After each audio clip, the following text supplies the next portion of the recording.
Frank Resignola had a simple life, married for 40 years, had 4 children, 10 grandchildren. He worked all his life. At 64, he had finally retired. It was time, he said, to enjoy the simple things. But one day, in his own kitchen, he dropped dead. His family says it was murder. Frank Jr. speaks for the family.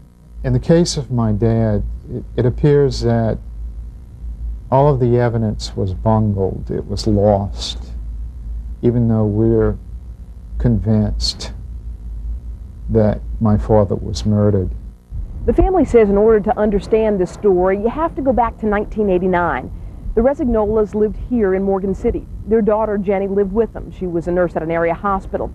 She started dating a man named J.R. Salisbury. J.R. was a lab technician at the hospital.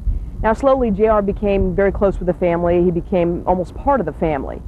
The Resignolas say eventually, J.R. turned their family upside down. He was given a key to the family home, and he was given access to the alarm system. And they believe that's how J.R. got into the house on that July afternoon, the afternoon that Frank Sr. went to the water cooler to get a drink of water. And he drank 2 swallows. Within a matter of minutes, he was on the floor in seizure.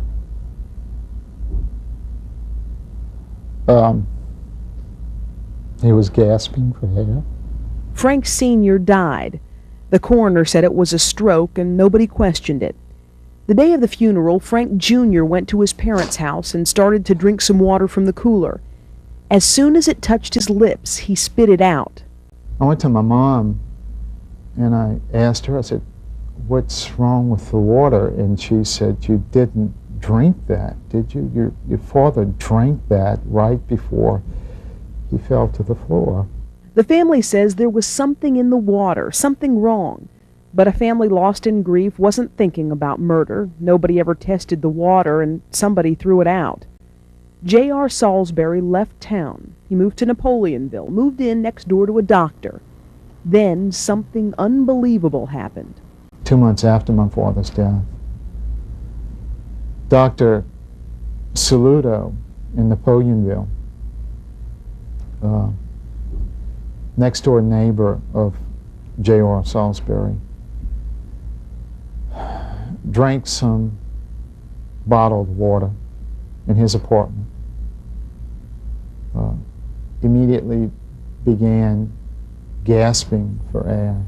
He was rushed to the hospital. Doctors found cyanide in the water he drank and in his system.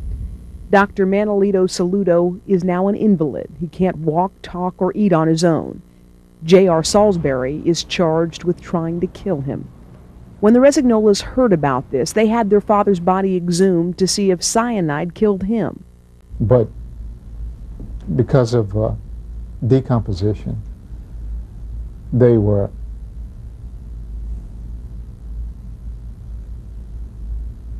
unable to detect any cyanide. The beauty of cyanide, if you will, is that it dissipates rapidly, and very often, within a relatively short period of time, there is no longer any evidence that it was ever there. J.R. Salisbury's attorney says it was never there. But of course, there's no evidence whatsoever that Resignola drank contaminated water. Or even water that it might have been contaminated, but nobody can say it was laced with cyanide or with anything else. It might have smelled bad, it might have just been a bad batch, well, I don't know. What killed Frank Resignola? Was it a stroke or something in the water he drank? Is it a coincidence that Frank Sr. drank water and died, and that Dr. Seludo drank water and ended up like this? And was it a coincidence that J.R. Salisbury was in both of their lives when tragedy struck?